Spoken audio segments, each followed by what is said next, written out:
లోకాలకి అందగత్తి ఈ తిలోత్మ. నా రాజ్యంలో ఎవరు ప్రవేశించినా వాళ్ళకి మరణమే దక్కుతుంది. ఎంత ధైర్యం ఉంటే నా రాజ్యం మీదే దండెత్తుతావు చెప్పు. మహారాణి తిలోత్తమ, నా రాజ్యానికి నిన్ను మహారాణిని చేస్తాను. నీ అందానికి నేను ముగ్ధుణ్ణి. తిలోత్మిక అనే ఈ రూపం నీలాంటి మగవాళ్ళకి కాదు, నీ కామం కోసం కూడా కాదు. ఈ భూలోకంలో ఇంకా మగాడ అన్నవాడే పుట్టలేదు. నన్ను వంచుకోవడానికి, నన్ను బానిస చేసుకోవడానికి.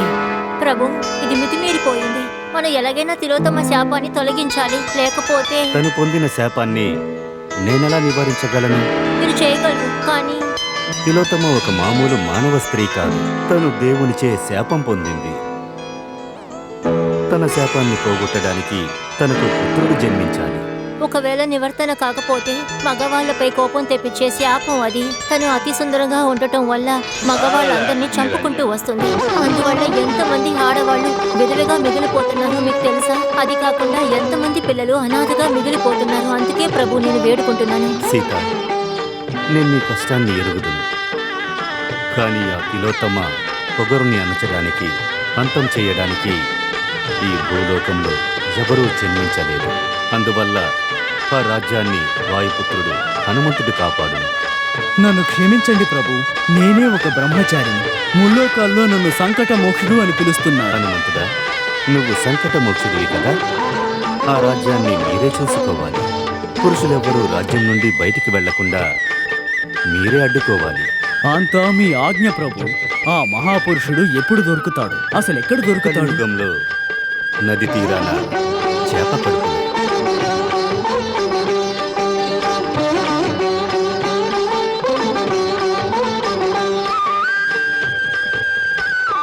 అమ్మా, నన్ను క్షమించండి అమ్మా.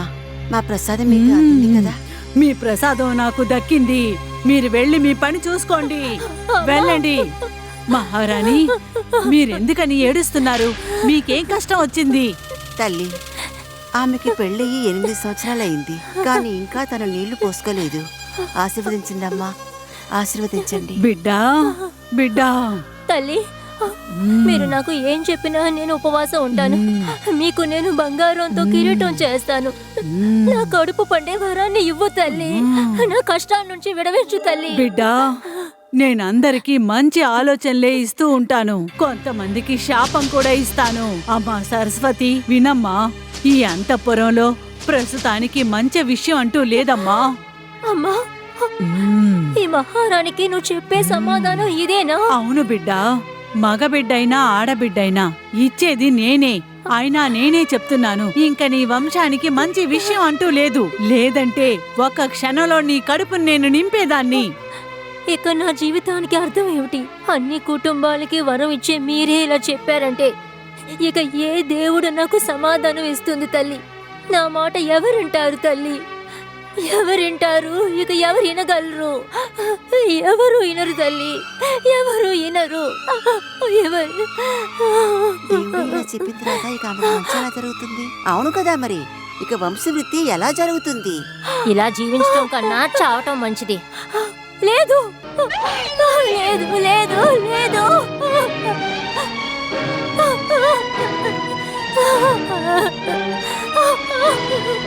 దేవుడు కోపంగా ఉన్నప్పుడు ఇక వంశవృద్ధి ఎలా జరుగుతుంది? వద్దు, వద్దు. దేవుడు చెప్పిన తర్వాత ఇక సంతానం ఎలా కలుగుతుంది? ఖచ్చితంగా కలగదు. సరస్వతి, ఇక మీ వంశానికి శుభవార్తే లేదు. ఇక సంతాన ప్రాప్తి అనేదే లేదు. ఇలా బ్రతకడం కన్నా చావడమే మేలు. బిడ్డా పాప లేకుండా బ్రతికి మాత్రం ఏం ప్రయోజనం? ఇప్పుడు నాకు ఒక దారి ఉంది. ప్రాణాల్ని వదులుకోవటం. అమ్మా, అమ్మా, అమ్మా.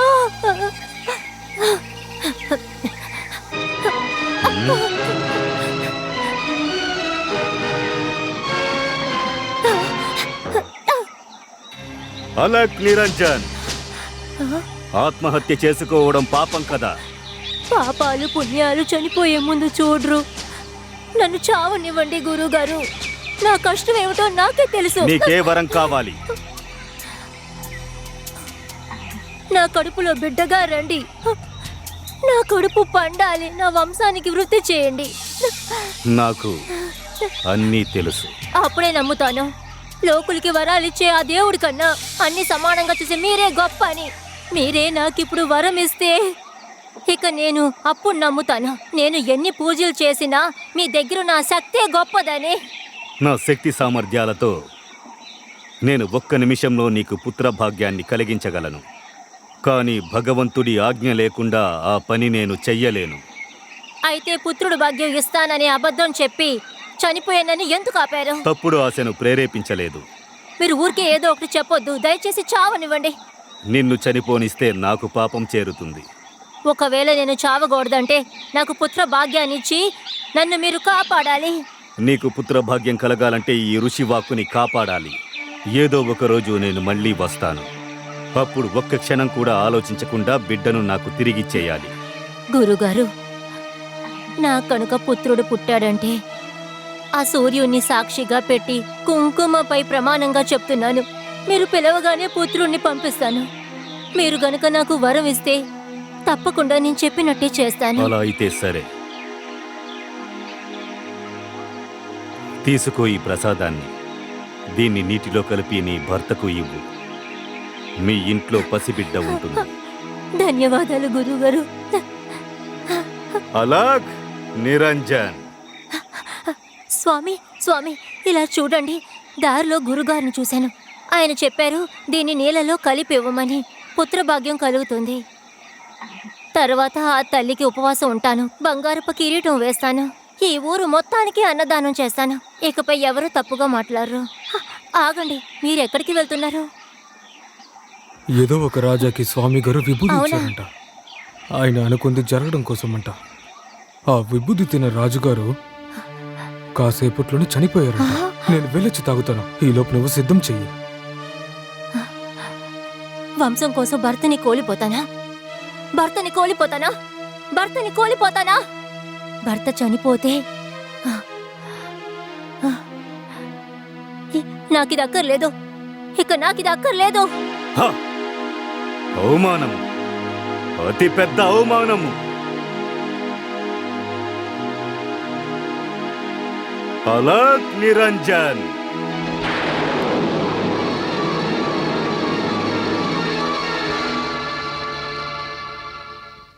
సరస్వతి, సరస్వతి, ఎందుకని ఇంత దిగులుగా ఉన్నావు? జీవితం మొత్తం కష్టాలైనప్పుడు నన్ను ఏం చేయమంటారు స్వామి? లేదు లేదు, ఇలా అంతా మాట్లాడకు సరస్వతి.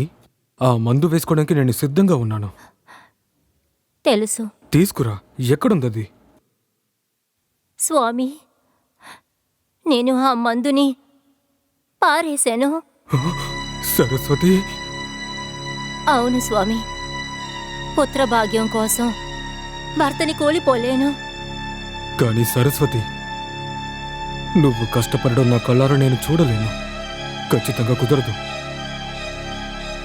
ఈ మాట మీకు నోటి నుంచి వస్తుందా లేక మనసు నుంచి వస్తుందా? నా మనసు చెబుతుంది సరస్వతి. స్వామి, నేను సంతోషంగా ఉండటం కావాలా? అయితే మీరు వేరే పెళ్లి చేసుకోండి. ఏమిటి? మన వంశం కోసమండి. ఇకపై ఆ కుటుంబమే నా కుటుంబం కూడా. ఆ బిడ్డపై ప్రేమ చూపించి నా ఆశ తీర్చుకుంటానండి. అది నాకు అదృష్టం లేదు. లేదంటే నేను నీ పొట్టలో పుట్టుండేవాడిని. కానీ స్వామి, నా కష్టాలని మీరు ఓర్చుకోలేరని నాకు తెలుసు. రోజులు పోయాక లోకులు తప్పుగా మాట్లాడితే నేను సహించలేను స్వామి. సరస్వతి, దారిలో పోయే వాళ్ళందరూ నన్ను ఆశ్రయించుకుంటారు. అది నాకంతా కావాలా స్వామి? ఇప్పుడు మీరు ఏమంటారండి? లేదు సరస్వతి. ప్రతి క్షణం నాకు కష్టంగా ఉంది. ఇక నా కళ్ళల్లో నీళ్లు ఎప్పటికీ అసలు ఆగటం లేదు స్వామి. దాన్ని మీరు ఓర్చుకోగలరా? సరస్వతి, మీరేమో నన్ను చావనివ్వటం లేదు, లోకులేమో నన్ను ప్రశాంతంగా బతకనివ్వరు. అందుకే చెప్తున్నాను. లేదు సరస్వతి. నా తలరాతని ఇంకొక పెళ్లి ఆపలేదు. దీనికి బదులుగా పద మనం యాత్రకి వెళ్దాం. మన ఊరు మారినా నా తలరాత మాత్రం మారదు. ఉండొచ్చు సరస్వతి. ఒకవేళ మనం ఈ యాత్రకి గనక వెళ్ళొస్తే ఈ పాపం పటాపంచలవుతుంది. అవును సరస్వతి. కానీ స్వామి, సరస్వతి, దేవుడి గుమ్మం ముందు ఎప్పుడు వెలుతురే ఉంటుంది, చీకటి ఉండదు. మన వేడుకలు దేవుడికి ఒక్కరోజంటే ఒక్కరోజనే తెలుస్తుంది కదా. తప్పకుండా ఆయన ఒకరోజు మన కోసం కరుణ చూపిస్తారు. అందుకే సరస్వతి, అందుకే చెప్తున్నాను, మనం ఒకసారి యాత్రకు వెళ్దాం. స్వామి, రా, నా మీద ఒట్టు, నువ్వు రావాల్సిందే. ఓసే నర్మదా, రా ఇక్కడొచ్చి కూర్చో. చెప్పండి మీకు తెలుసా, ఆ గోత దాని మొగుడినే కొట్టేసిందంట. దాని మొగుడు ఏదో తప్పు చేసుంటాడు, కానీ దాని మొగుడు భలే ధైర్యవంతుడు. ఏంటి, కోద నిజంగానే కొట్టిందా? అవును, చపాతీ కర్ర చేతిలో తీస్తే వాడు మంచం కింద వెళ్ళిపోయాడు. అప్పుడు గోద చెప్పింది, నువ్వు బయటకు వస్తావా లేదా నేనే లోపలికి రావాలా. తర్వాత ఒకే దెబ్బ విరిగిపోయింది. వాళ్ళ ఆయన తల కాదే, చపాతీ కర్ర. ఇందులో ఏంటంటే, కానీ భర్తకి ఇలా అయింది కదా, తల 4 రోజుల్లో సరి అయిపోతుంది, కానీ చపాతీ కర్రకు ఖర్చు కదా. ఏ కావాలంటే నువ్వు ఇది చెయ్యి, బట్టలు ఉతికే కర్రతో మీ ఆయన్ని కొట్టు. నాకేంటి, నాకు పంచాయతీలు చేయడమే ఇష్టం ఉండదు.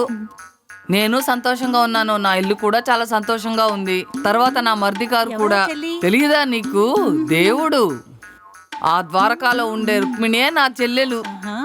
నేను వెళ్ళొస్తాను అత్తయ్య. అరే ఎక్కడికి వెళ్తావు నువ్వు, కూర్చో. మన ఊరి సరస్వతి ఉంది కదా, ఆ గొడ్రాలు 7-8 నెలలుగా మనిషే కనపడలేదు. ఆ దేవుడికే తెలియాలి తను తిరిగి వస్తుందా లేదని. నాకెందుకు ఈ పంచాయతీలు అవన్నీ నాకు నచ్చవు. నేను, నా ఇల్లు, నా చెల్లి, నా భగవంతుడు, ఇంతే. మా యాత్ర కూడా పూర్తి చేసుకుని వచ్చాం దేవుడా, కానీ నాకు ఎలాంటిది ఏమీ కలగలేదు స్వామి. ఎప్పుడు తెలుస్తుంది స్వామి, ఎప్పుడు?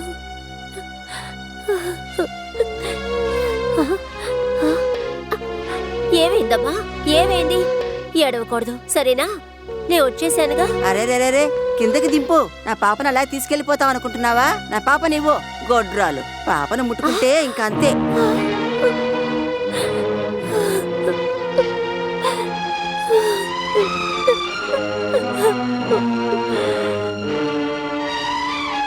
వచ్చింది గొడ్రాలు. పొద్దునే తిని మొహం చూస్తుంటే పని ఎక్కడ జరుగుతుంది? గొడ్రాలు గొడ్రాలు గొడ్రాలు పొద్దున దీని మొహం చూడాలా? యాత్రకెళ్ళొస్తే మాత్రం బిడ్డ పుట్టిస్తుందా? ఇలా బ్రతకడం కన్నా చావడమే మేలు. దేవుడా, మీరే చెప్పండి, నా యాత్రలో ఏవైనా లోటు ఉందా? నా భక్తిలో, పూజలో మీరు అసలు ఏమి లోటు చూశారు? ఏదో ఒకటి చెప్పండి స్వామి. నన్ను ఆడదాన్నిగా సృష్టించాం, కానీ సంతాన భాగ్యం లేదు. మీరేం కోరుకుంటున్నారు? లోకులు నన్ను అసహించుకోవాలనా? లేదు, అది నేను ఎప్పుడూ ఓర్చుకోలేను. వద్దు, చూడండి ఇక్కడ ఏముందో. విషం ఉంది. నీ భక్తులు చావాలనేగా మీరు అసలు కోరుకునేది? నేను చావబోతున్నాను, ఇప్పుడే చేస్తాను. మీ ముందే తప్పకుండా చేస్తాను.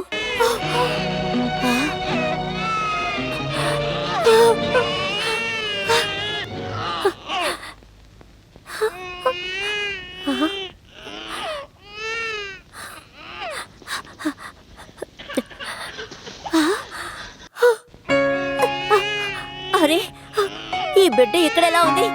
ఎవరు అసలు ఇక్కడ పారేసి వెళ్ళారు? ఈ ప్రసాదాన్ని తీసుకో. నా మందు వృధా కాదు. ఈ పసి బిడ్డకు గోరక్కనే నామకరణం చేయించు. ఇది నా బిడ్డే, ఇది నా బిడ్డే, ఇది నా బిడ్డ, నా బిడ్డ బంగారు. స్వామి, స్వామి చూడండి, మన బిడ్డ ఇక్కడే దొరికిందండి. గురుగారిచ్చిన ప్రసాదాన్ని నేను ఇక్కడే వేశానండి. ఇక ఈ ఊర్లో ఎవరు నన్ను గొడ్రాలని చెప్పరండి, నన్ను ఎవరు ఎగతాళి చేయరండి. బంగారు. కానీ సరస్వతి, అందరూ బిడ్డని ఎవరో ఒకరు చేసిన పాపం చెప్తారు. వద్దు, ఎవరో కావాలని బిడ్డని ఇక్కడ విడిచి వెళ్ళుండొచ్చు కదా. ఇప్పుడు నువ్వు ఈ బిడ్డని పెంచుకోవచ్చు. ఒకవేళ రేపు వీళ్ళని పుట్టించిన తల్లిదండ్రులు వస్తే అప్పుడు నువ్వు ఈ బిడ్డని ఇవ్వాల్సిందే కదా. లేదు లేదు లేదు, కుదరదు. నేను ఎవరికి ఇవ్వను. కానీ సరస్వతి, కావాలంటే మీకు నమ్మకం లేకపోయి ఉండొచ్చు, కానీ నాకు నమ్మకం ఉందండి. ఇది నా బిడ్డేనండి, నా బంగారం, నా గోర. సరస్వతి. అవును, గోరక్కే. నమస్కారం. లేదురా, శ్మశానానికి. నేనెప్పుడు ఇలాగే ఉంటాను, ఇంట్లో కూడా ఇంతే. అదేంటంటే మీ మామగారు తీసుకొని వస్తే నేను వేసుకుంటాను.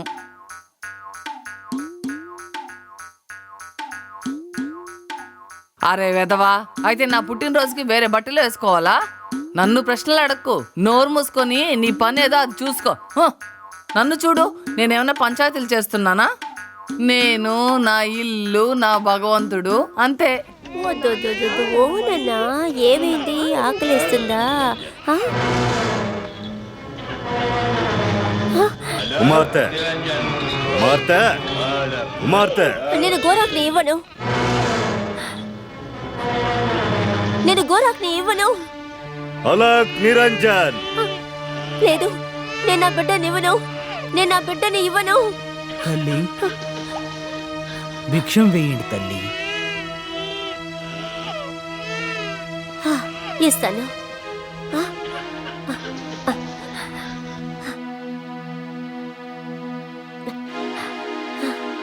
అలక్ నిరంజన్. ఓ బంగారం, సరేరా.